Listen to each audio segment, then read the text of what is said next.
राघव चड्ढा जो कि पिछले कुछ समय से बहुत ज़्यादा इनके बारे में चर्चा हो रही थी, तो राघव चड्ढा ने रिसेंटली आम आदमी पार्टी को छोड़ के बीजेपी को ज्वाइन कर लिया। और ये अकेले मेंबर नहीं है जिन्होंने आम आदमी पार्टी को छोड़ के बीजेपी ज्वाइन किया। इनको मिला के 7 मेंबर्स ने आम आदमी पार्टी को छोड़ के बीजेपी ज्वाइन किया। जब एक मेंबर ऑफ पार्लियामेंट या फिर कोई एमएलए अपनी पार्टी को छोड़ करके दूसरी पार्टी को ज्वाइन करता है, तो क्या एंटी डिफेक्शन लॉ लगता है? हाँ, लगता है। बट इन दिस केस जिसमें राघव चड्ढा उनके साथ और जो अदर मेंबर्स हैं उन्होंने पार्टी चेंज किया, आप से बीजेपी में आते हैं, इस केस में एंटी डिफेक्शन लॉ के चार्जेस नहीं लगेंगे। So first of all, what is this anti defection law? ये जो एंटी डिफेक्शन लॉ है, ये एग्जिस्टेंस में क्यों आता है और इसकी बैकग्राउंड स्टोरी भी है क्या कुछ? तो साल था 1967। तो हरियाणा के एक एमएलए थे गया लाल। इन्होंने एक ही दिन में 3 बार पार्टी चेंज की। और इसी टाइम पे ये जो है ये लाइन बहुत ज़्यादा पॉपुलर होती है, आया राम गया Ram. This was not the single case जिसमें कोई लीडर अपनी पार्टी को जो है छोड़ देता है और दूसरी पार्टी ज्वाइन करता है। ऐसे बहुत सारे केसेस होते हैं फिर आगे चल के। और ये जो पार्टी को चेंज करना, ये जो एमएलए पार्टी चेंज करते हैं, इसके लिए पॉलिटिक्स में एक टर्म यूज़ किया जाता है, हॉर्स ट्रेडिंग।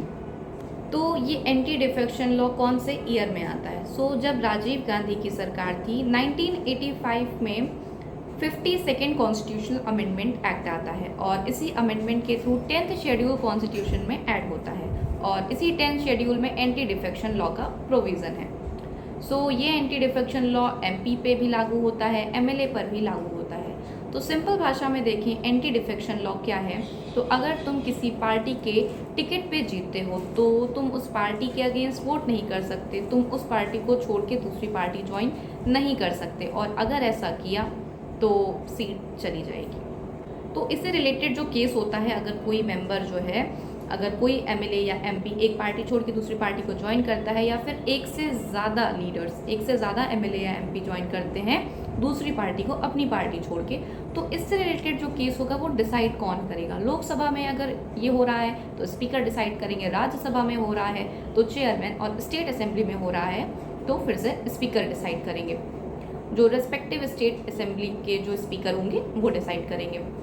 तो पहले ये होता था कि जो डिसीजन स्पीकर या राज्यसभा के चेयरमैन लेंगे वो कोर्ट में चैलेंज नहीं किया जा सकता था, बट कुछ रिफॉर्म्स आए बाद में जिसके बाद ये डिसाइड होता है कि इनके डिसीजन जो इससे रिलेटेड है एंटी डिफेक्शन से, उसको कोर्ट में चैलेंज किया जा सकता है। तो इस एंटी डिफेक्शन लॉ में कुछ एक्सेप्शंस भी हैं, जिसमें से एक एक्सेप्शन ये है कि अगर तुम्हारी पार्टी के 2/3 इलेक्टेड मेंबर्स, 2/3 मेंबर्स तुम्हारी पार्टी के जो है दूसरी पार्टी के साथ मर्ज हो जाते हैं, तो इसको एंटी डिफेक्शन लॉ के अंडर ये नहीं आएगा, इसको डिफेक्शन नहीं कंसिडर किया जाएगा, क्योंकि कोई एक अकेला एमएलए या एमपी जो है ज्वाइन नहीं कर रहा है दूसरी पार्टी को, 2/3 मेंबर्स ज्वाइन कर रहे हैं। तो ये जो एक्सेप्शन है एंटी डिफेक्शन लॉ का, यही ये कारण है कि क्यों ये जो इतने सारे मेंबर्स जो हैं आम आदमी पार्टी के उस पार्टी को छोड़ के बीजेपी ज्वाइन कर रहे हैं, उनके ऊपर एंटी डिफेक्शन लॉ नहीं लगेगा, क्योंकि वो कोई एक अकेला मेंबर नहीं गया था। ऑलमोस्ट 2/3 मेंबर्स जो हैं उस अपनी पार्टी, प्रीवियस पार्टी आम आदमी पार्टी को छोड़ के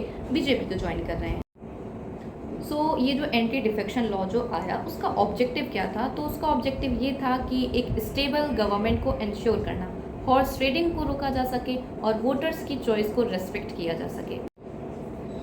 politics is very dynamic in nature, कभी भी कुछ भी हम चेंज देख सकते हैं किसी भी पॉलिटिकल पार्टी में, कभी कोई ऐसा लॉ आ गया। That's why politics is dynamic in nature.